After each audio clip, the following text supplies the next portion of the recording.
Hey everybody, Josh Sigurdson of World Alternative Media here, and we are joined by Patrick Smith, someone I've been wanting to talk to for quite some time. So first of all, thank you for joining us. Absolutely. Good to be here.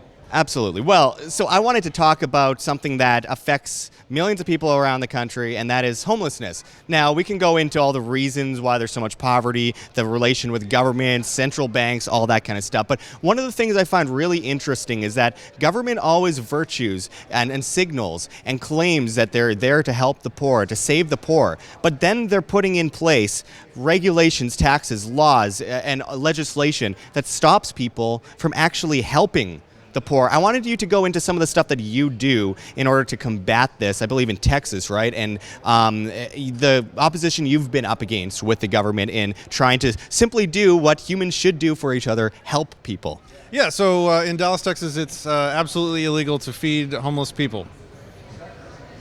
Just let that sink in for a second, right? So, to be more specific, until a few years ago, it was completely illegal. You couldn't even walk into a McDonald's and buy a burger and walk outside and hand it to somebody. Then they literally arrested some church goers that were doing good by feeding people, and they fought it out in court to try and get that law changed.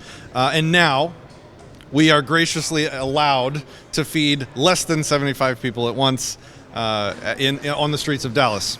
Oh, your masters are really treating you so well. 75. Right. That's a big step up. I mean, this is insane that anyone even has to debate this or argue it.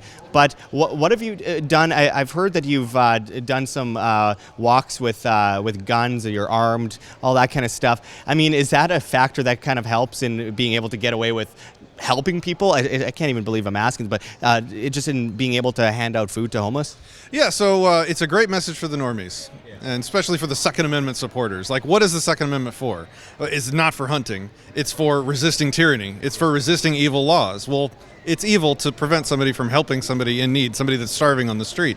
So I'm lucky enough to be a member of a group called Don't Comply, and every year, once a year, we get a bunch of people together who are all very well armed, and we go right out in the middle of the open, and sometimes we even call the cops to let them know what we're doing, that we're going to go out there and we feed hundreds of people, and we do it armed to the teeth, and we refuse anyone that tries to stop us. We've had food inspectors come out there and try and say, oh, you guys can't be doing this. They don't stick around very long. Something I have to ask you about is that there's this visual that people get often when they think of anarchists, capitalists, libertarians, generally any of those kind of groups, that these people don't care about other people. They don't care about the poor. They don't care about helping people. They want to take away all the programs that help these people. Meanwhile, the government impoverishes millions, and they benefit off of the debt and the subservience of the masses, and they are taking things away from people. FEMA, when there's a natural disaster, stopping people from helping and standing in the way and making people stand in lineups. What do you think of the perception of anarchists versus the government when it comes to actually helping people, and the efficiency of anarchists getting together in groups and helping people? Well, I'll quote one of the people that we were helping. I walked up to a group of people, and when we first arrive, a bunch of crazies with guns show up, and the homeless people have no idea what's going on. Many of them are kind of freaked out by it. And so I'm walking by, and one of the guys heckles me. He's like, why y'all need them guns? You don't have to be scared of us. And I stopped, and I calmly walked up to him, and I said, sir, the guns are not for you. We're not scared of you. We're not worried about you. The guns are for the police. And they were like, what? Why would the guns be for the police? Because it's illegal to do what we're doing here today. What? Oh my God, so you mean you're carrying to defend yourselves while helping us? Yes. Wow, mind blown. He understands. Now he's like, oh, you guys are awesome. I've never heard of anything like that. That's what it's about. So that's showing a normie public person that, hey, there's a bunch of crazy nut jobs with guns out here doing really good things for really good reasons. Well, and isn't that the number one scariest thing that you could ever hear from the government? We're the government. We're here to help you. And then it turns into decades and decades of legislation on top of legislation. It's in a lot of ways like pharmaceuticals. You take one drug, then you have to take that one to combat this one, and the government comes in and does what I would call the Hegelian dialectic, problem, reaction, solution, repeat, for eternity, and they're like, oh, well, they've impoverished a bunch of people. We're here to come and stop that impoverishment and help you with this new program or this new law or regulation. And then it ends up propping up some other system, and it goes in a circle. I mean, what do you... To prove you're right... Yeah.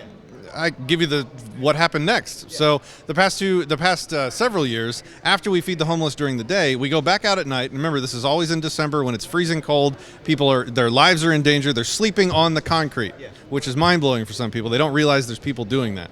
So we go out there and we bring them sleeping bags, and we literally pitch tents right there for them. And what we found out is that starting last year, the government has started going out after us, behind us. Now they do it every 2 weeks on Tuesday, and they take their tents, and they confiscate their sleeping bags, and they clean up the streets right after us. And so what have we been doing? Well, we go out right after them, and we do it again, and we hand them tents and sleeping bags again.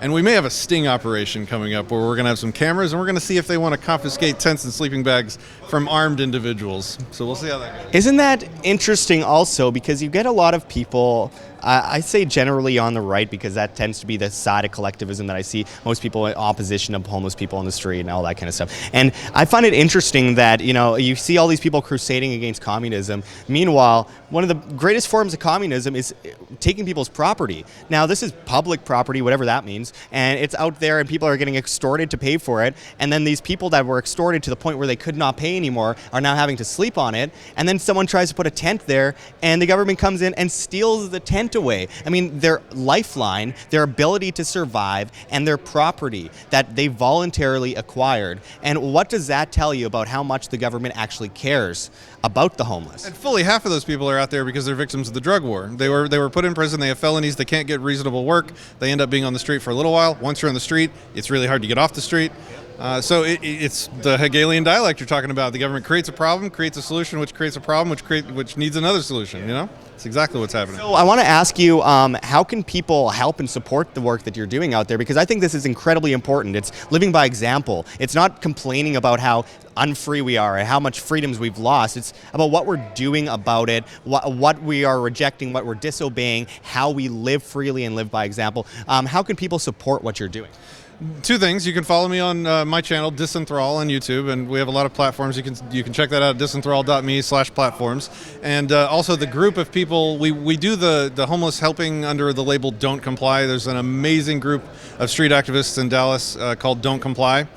So if you're wanting to donate specifically for these events, that's where you go to do that.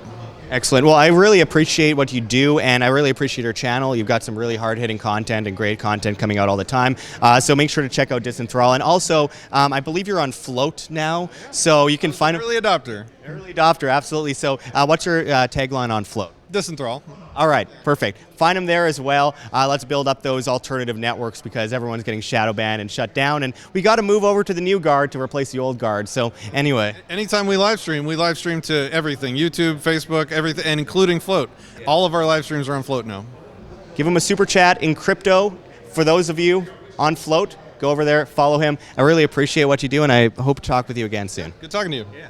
Like what you see here at Wham! Don't forget to check the links below. GoFundMe, Patreon. We cannot do it without you guys. Every donation is extremely, extremely appreciated as we're getting incredibly shadow banned. We've lost 80% of our audience since January of 2019 and counting. They are ripping us apart here on YouTube, and the only thing we could do in the meantime as we prepare for the next big step is to ask for help from the viewers that support our free information that we try to post on a daily basis. You can also find us on Subscribestar, where just $1 a month, that's all it takes, $1 a month is all it takes to truly make a huge difference. If everyone gave $1 a month, it would change everything for independent media, and we could win this information war, and we can defeat the mainstream medias eventually. And of course, on Subscribestar, we post subscriber-only content that you'll only see on Subscribestar. So make sure to pledge there, become a patron. That makes a huge difference, guys.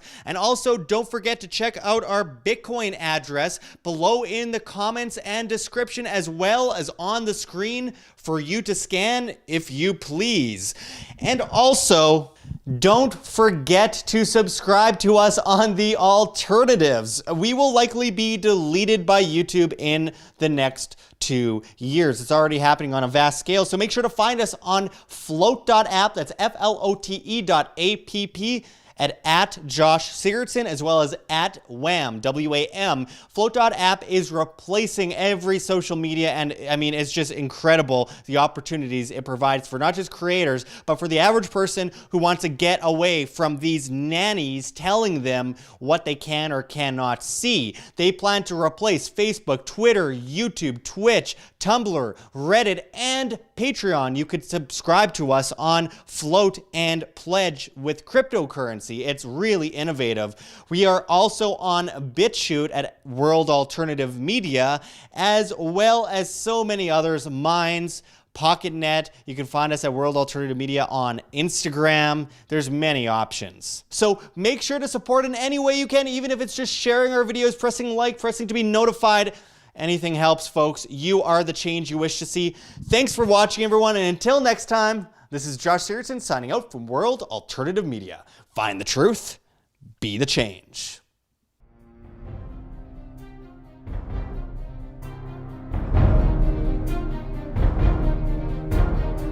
I'm sure you have already changed people's minds in your young age because you're involved, and I like that.